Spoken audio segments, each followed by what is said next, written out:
It's another edition of Time About the Movies, and today we're taking a look at the films of June 9th, 2000. And by films, once again, only mean one film. So let's go ahead and take a look at it. This is Nicolas Cage and Angelina Jolie in the remake of Gone in 60 Seconds.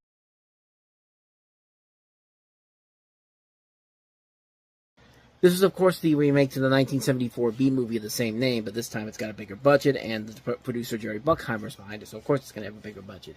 But in exchange for his little brother's life, this reformed car thief Clip Nicolas Cage has to do the impossible. In less than 3 days, he has to steal not one, but 50 exotic supercars from this ruthless crime lord, played by Christopher Eccleston, and to stand a chance of pulling this intricate and time-sensitive Grand Theft Auto once more, Memphis has to rely on his old Greg, his knowledgeable mentor Otto, played by Robert Duvall, the old friends Spinks and Donnie, his reluctant girlfriend Sway, played by Angelina Jolie, and a band of tech-savvy young thieves. However, the police are already onto them. Now, fast Lamborghinis, precious Ferraris, luxurious Porsches, and Eleanor, a rare Shelby Mustang GT500, are just some of the cars in the Rain's long list. Can Memphis execute the perfect car heist? Well, if he didn't, we wouldn't have a movie then. This is a film that, it's really stupid. Yes, it knows exactly what it is, and it's pretty much a loose remake of the original 74 movie. It definitely takes advantages of several different things. Not to the best examples. I mean, there's a lot here to complain about. The writing overall is not that great. The direction's not that great.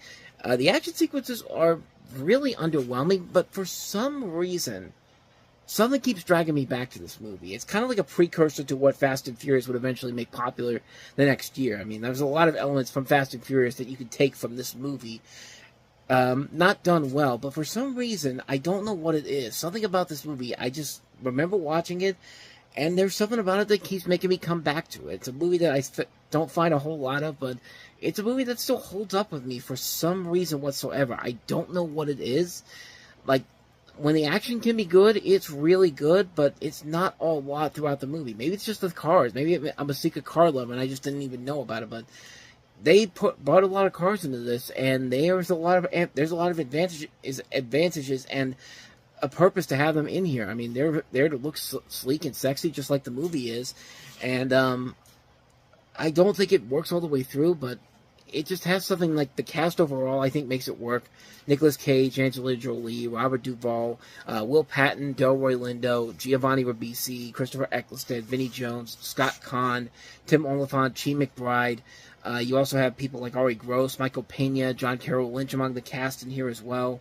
I don't know. It's a movie that I saw it, and for some reason, it just keeps coming back to me. It's like, every once in a while, I see it on TV, and I'm just like, I'll go ahead and watch this again, and I come out thinking, why do I like this so much? Because a lot of the things about the movie I don't really like about it. This should be a movie that's a fast-paced action movie, and even if the writing and the direction is bad, the action sequences should still keep me going, but it just isn't quite it. I mean, I think what it is that I'm so used to playing Burnout, the Burnout series, and a lot of these races in here are very similar to something like Burnout and Need for Speed, that it just kind of, that's part of the reason why I still connect with this movie overall.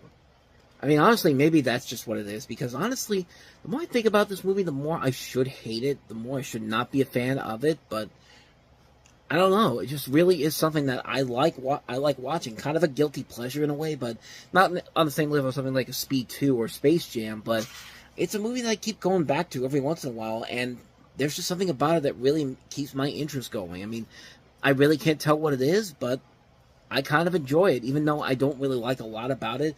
There's still some things about it that just keep me coming back to it for some reason, and it's just, I don't know, like, maybe it's because I saw it when I was little and I really got invested into it right away, but other than that, though, this is one I probably shouldn't like as much as I do, but I kind of do, so not much more to say about that one, so that's Gone in 60 Seconds. And so, on that note, we wrap up another edition of Time About the Movies. When we meet next time, we'll actually have more than one movie to look at. We'll have 3 films, including Shaft, directed by John Singleton. We also have Don Bluth's Titan AE, and also Boys and Girls. So, 3 films overall to look at next time around, and we'll delve into those in the next episode. But until then, thank you so much for watching, and if you want to see more videos like this, please hit the playlist on the next page, check out the previous episode, and I'll see you guys tomorrow for another episode. So, thanks for watching, and I'll see you next time. Until then, as always, take care.